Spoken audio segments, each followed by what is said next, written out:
حدیث کریمہ ہے، سرکار دو عالم صلی اللہ علیہ وسلم تشریف فرما ہے، اس کے راوی حضرت ابو دردہ رضی اللہ تعالیٰ عنہ، آپ فرماتے ہیں کہ سرکار دو عالم صلی اللہ علیہ وسلم مجلس میں بیٹھے ہوئے ہیں، صحابہ اکرام کی جماعت بیٹھی ہوئی ہے، اور سرکار اس جماعت میں ارشاد فرماتے ہیں کہ اے میرے صحابہ سنو سنو، کل بروز قیامت جب میدان محشر قائم ہوگا، نفسا نفسی کا عالم ہوگا،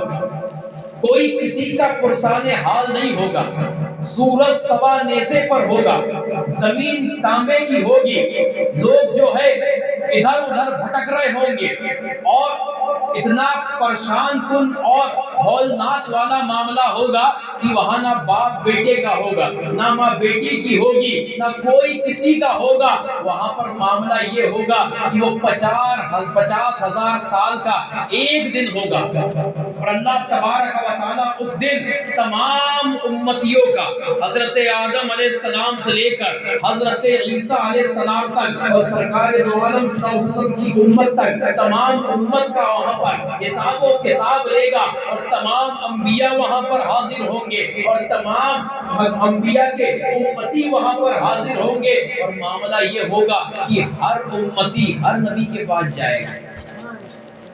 ہر امتی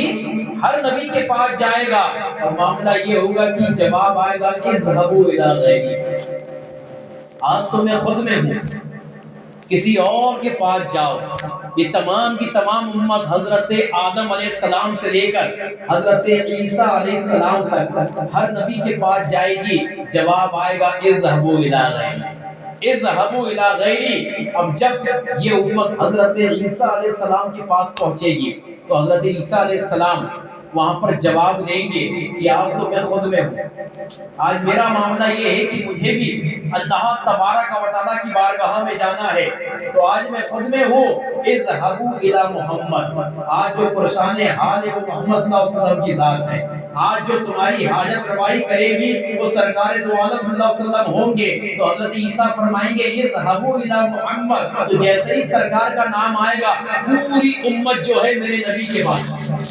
اور جب نبی کے پاس پہنچے گی تو سرکار وہاں فرمائیں گے انا لہا انا لہا، آج میں اسی لیے ہوں، آج میں اسی لیے ہوں۔ اور اس کو میرے امام یوں کہتے ہیں کہ سنتے ہیں کہ محشر میں صرف ان کی رسائی ہے، اگر ان کی رسائی ہے جو جب تو بنائی ہے سب نے صفے محشر میں، للکار دیا ہم کو اے بے کسوں کے آقا، اب تیری دہائی ہے، مجرم کو نہ شرماؤ، احباب کفن ڈھک دو، اے منہ دیکھ کے کیا ہوگا، پردے میں بھلائی ہے، اور عشق تیرے صدقے جلنے سے چھٹے سستے، جو آگ بجھا دے گی وہ آگ لگائی ہے۔ نعرہ تکبیر، نعرہ تکبیر، نعرہ رسالت۔ تو کل وہ میدان محشر وہ ہولناکیوں والا معاملہ ہوگا، کوئی کسی کا پرسان حال نہیں ہوگا، اور سب کو اللہ تبارک و تعالیٰ کی بارگاہ میں حاضر ہونا پڑے گا حساب دینے۔ مگر میرے نبی صحابہ کرام کے جھرمٹ میں ارشاد فرماتے ہیں کہ اس میں سے ایک جماعت نکلے گی، اور اس جماعت کو بڑے ادب و احترام کے ساتھ اللہ کی بارگاہ میں بلایا جائے،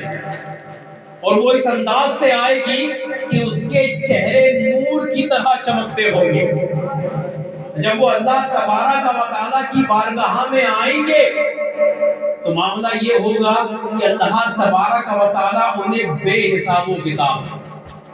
ایسی جگہ فائز فرمائے گا کہ حدیث کے الفاظ ہیں کہ انہیں ایسا منبر عطا فرمائے گا جو موتیوں سے بھرا ہوگا،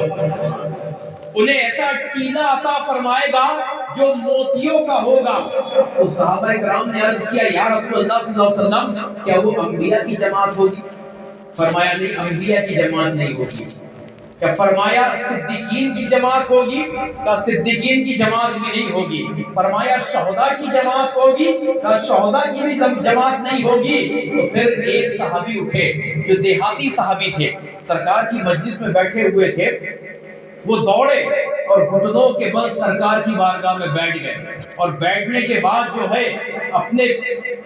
ہاتھ کو سرکار کے قدموں میں رکھ دیا اور فرمایا یا رسول اللہ، نہ وہ نبیین ہوں گے، نہ وہ صدیقین ہوں گے، نہ وہ شہداء ہوں گے، تو یا رسول اللہ جلدی سے ارشاد فرمائے وہ کون لوگ ہوں گے کہ اتنی ہولناکیوں والا وہ میدان محشر ہوگا جہاں کوئی کسی کا پرسان حال نہیں ہوگا، اور اللہ تبارک و تعالی ان پہ یہ رحمت عطا فرمائے گا، یہ کرم فرمائے گا کہ انہیں نور کا منبر، موتیوں والا منبر عطا فرمائے گا، اور پورا اہل محشر انہیں دیکھ کر اشش کریں گے، رشک کریں گے۔ وہ ہوں گے کون لوگ؟ تو سرکار دو عالم صلی اللہ علیہ وسلم ارشاد فرماتے ہیں کہ اے میرے صحابیوں سنو، وہ لوگ ہوں گے جو دنیا میں رہ کر جہاں ذکر کی مجلس سجا کرتی تھی،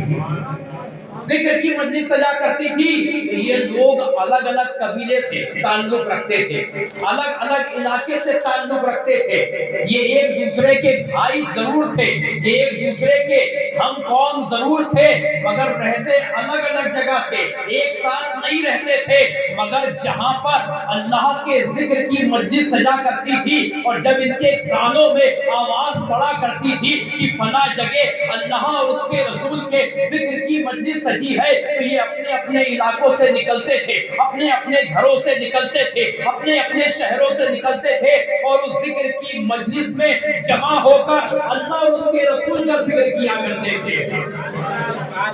تو اللہ اور اس کے رسول کی ذکر کرنے کی بنا پر اللہ تبارک و تعالیٰ نے انہیں وہ انعام و اکرام عطا فرمایا کہ یہ زمین پہ رہ کر اللہ کا ذکر کر رہے ہیں، جمع ہو کر اللہ کا ذکر کر رہے ہیں، کل بروز قیامت اللہ تبارک و تعالیٰ اہل محشر کے سامنے وہ ذکر کا انعام و اکرام یہ عطا فرمائے گا کہ انہیں موتیوں کا منبر عطا فرمائے گا، اور اہل محشر انہیں دیکھ کر اشش کریں گے اور رشک کریں گے کہ یہ وہ قوم ہے جو دنیا میں رہ کر اللہ کا ذکر کیا کرتی تھی۔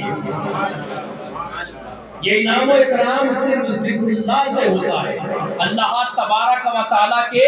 ذکر سے ہوتا ہے۔ یہ ذکر کی مجلس سجانا بڑا بابرکت ہوتا ہے، اللہ تبارک و تعالیٰ کا ذکر کرنا بڑا باعظمت ہوتا ہے، اور اللہ تبارک و تعالیٰ یہ ذکر کرنے والوں کو بڑا انعام و اکرام عطا فرماتا ہے۔